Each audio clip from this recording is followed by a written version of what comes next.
Hi everyone, this is ZX and Anton, and we are with Project Dataverse. And today we are giving everyone an overview and then a quick demo in this recording. So with the launch of Filecoin, I think we're really introducing a new building block in the entire Web3 ecosystem. There has been lots of talk about different ways of interacting with data because Filecoin is about storage, but like from storage that leads to compute, that leads to data, that leads to value. So, and we also observe that in the real world, there exists already is this kind of like a data pipeline or data supply chain where there is like data production, data refinery or data cleaning, data curation, and then there's value generation attribution. And with the launch of Filecoin and the composability of Web3, our thesis is this: there will be more and more new interaction like this, and this whole smart data supply chain, data set economy will continue to emerge and boom. And so a few of us came together to think about and to ideate and prototype how this kind of new value flow and interaction will work. So we basically draw a few different layers and like we try to understand what are the kinds of valuable interaction among them. So we have like starting from the bottom, we have like the data production layer. We can have like different CIDs being uploaded onto the network.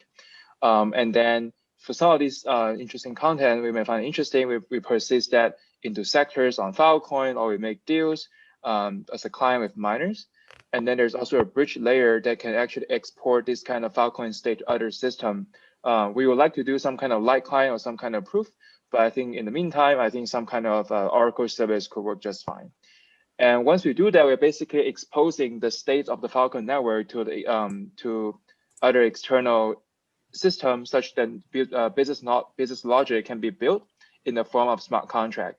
This could be in the form of like data DAOs or data bounty or some kind of other forms.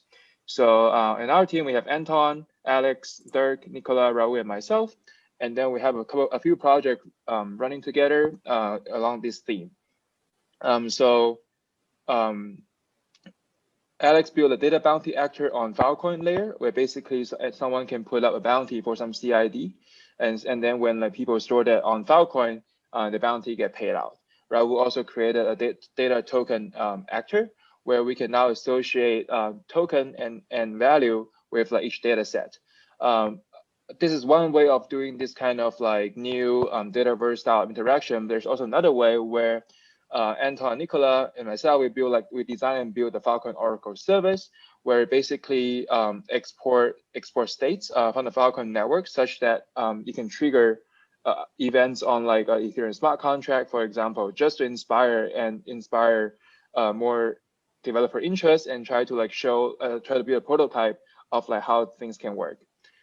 With that, I will pass on the time to Anton, who will give us a walkthrough of the Oracle service. Oh, and I forgot, last bit, I think Dirk also built like a data ingestion service where we can basically grab the state from Filecoin and then like use that as an input to the Oracle. So now I'll pass on the time to Anton. Basically, we build a smart contract on Ethereum where we publish a Merkle tree root from all the deals at any given point in time from Filecoin. And then we use that Merkle tree root to basically verify inclusion proofs and make sure, that entries that users submit are actually signed by the Filecoin Oracle. So how does that work? We have this web service that we worked on together with Dirk and the rest of the team, which basically provides an API, which looks like this. For example, users can query for a certain deal ID or for a certain data CID. At the moment, we're using a bit of dummy data. And the idea is for this service to query the Filecoin API, for example, or Sentinel, and fetch all deals on Filecoin every hour and produce a Merkle root of all the deals and then submit it to Ethereum. So let me just show you a demo of this. So if we start this service at the moment, deals proofs. production. It basically runs the daemon, fetches all the proofs. At the moment, it's using dummy proofs, but the idea is to fetch all the deals from Sentinel. At the moment, we have, what, 1.5 million deals. So it will be a bit, it will take a few seconds to basically fetch the deals and calculate all the proofs and the Merkle root hash, and then it publishes the root hash on Ethereum. So we just submitted a transaction like 19 seconds ago, and that basically is the latest state of the deals, which includes the root hash. And now if users want to actually verify a certain deal, they can go to the API, ask for their CID, which includes, and the service should return data CID, deal ID, piece CID, the provider, start epoch, end epoch, when the Oracle signed that data, and the inclusion proof. And then with this inclusion proof, basically users should be able to query the smart contract and verify their deal. So if I try to verify a deal, we can see that the utility says, okay, this proof is valid.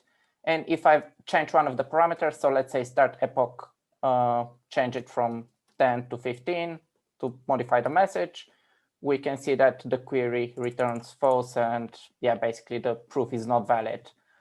So yeah, that's pretty much it. You can check the source code on my repo right now. Are the Solidity smart contracts, which with some tests on how that works. Basically, at the moment, users have two methods that they can use. One of them is to submit a proof. And if the proof is valid, we emit an Ethereum event with all the relevant data that other smart contracts can then consume. Or we have the verify proof method, which just verifies the Merkle proof and returns a Boolean true or false. So that's how you use that contract. And that's the verify proof function is what the utility used to fetch the data. So that's pretty much what we have. Yeah, and with that, I think we have provided the primitive and hooks to enable like more interesting smart contract application to be built on not just Ethereum as an example, but also other system as well, where they can be triggered by a certain Filecoin state. Example, like somebody can put a bounty on Ethereum through like a DAO, and then like there will be someone who go onto Filecoin, and then like store the data on Filecoin. Similarly with like some of the other work that Alex and Raúl have done, they can also do that natively on Filecoin as well. So I hope you guys are excited for the Dataverse, and we look forward to having more of us building towards this goal and building the Web3 future. Thank you.